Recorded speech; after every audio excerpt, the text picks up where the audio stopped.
Muy buenos días, desde FV Consulting los saludamos. Vamos a hablar hoy un poco sobre las normas internacionales de auditoría que deben ser aplicadas en nuestro país por parte de los revisores fiscales o aquellos auditores que realicen trabajos de revisión o de aseguramiento.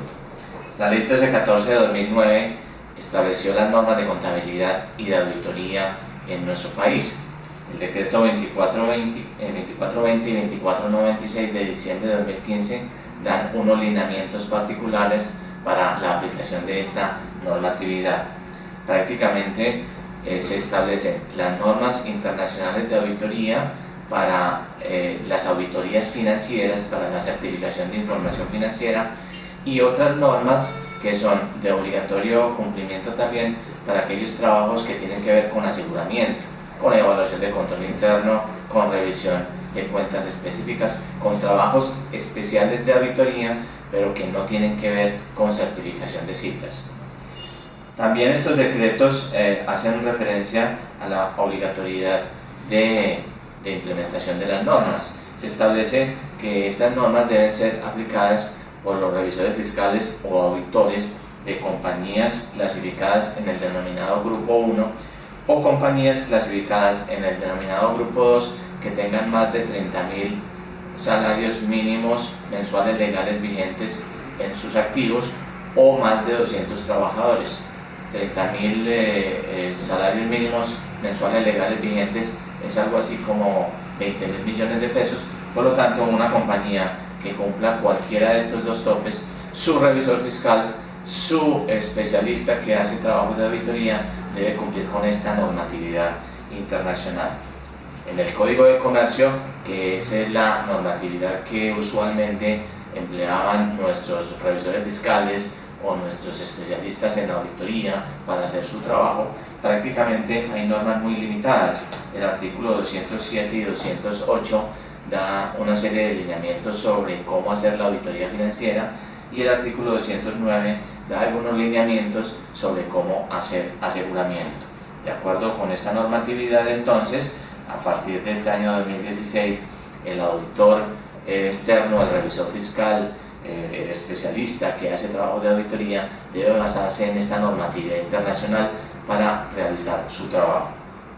Al respecto, entonces, el IFAC, que es la Federación Internacional de Contadores, ha emitido ya muchos años atrás una serie de procedimientos, un manual de procedimientos que se divide en dos partes. Este manual de procedimientos obviamente se convierte en una guía muy importante para el ejercicio de las funciones de auditoría, tanto financiera como no financiera en nuestro país.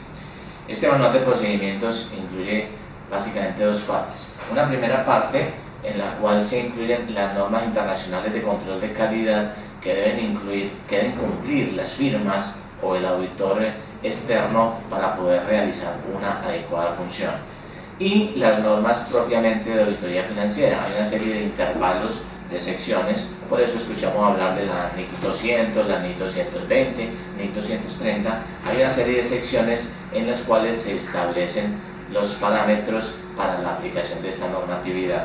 Por ejemplo, temas relacionados con evaluación de riesgo están incluidos dentro de la sección de la 300 a la 499. Allí se enseña cómo se debe hacer una planeación, cómo se deben hacer evaluaciones de los riesgos, cómo se debe determinar la materialidad. Hay otras secciones relacionadas, por ejemplo, con informes y conclusiones. Esas son las secciones entre las 700 y las 799. Por eso escuchamos hablar de la NIA 700, de la NIA 710, de la NIA 720.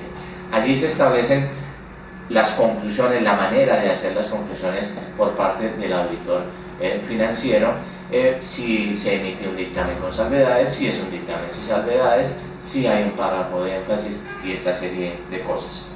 Y hay una parte 2 que incluye este manual de procedimientos emitido por el IFAC, en el cual se establecen también una serie de guías para los trabajos que no son financieros. Ahí se refiere la parte 2 a los encargos de aseguramiento, o sea, de validación, por ejemplo, sobre cuestiones, asuntos de control interno, o sobre estados financieros presupuestados, que son prospectivos, ¿okay? Sobre áreas específicas en las que se requiera una auditoría particular que no implique nuevamente certificación de cifras, sino aseguramiento de la información.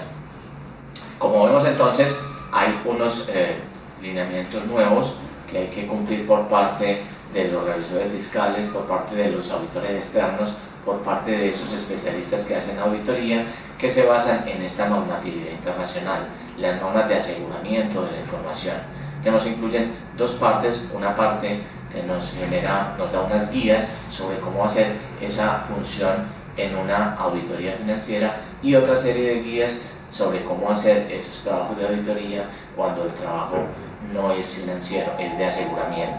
¿Okay? Aprovecho la oportunidad para invitarlos a nuestro diplomado en normas internacionales de auditoría, que inicia la semana entrante a partir del 4 de mayo, en el cual seguramente tendremos la oportunidad de ampliar conceptos muy importantes como estos que acabamos de mencionar hoy. Muchísimas gracias.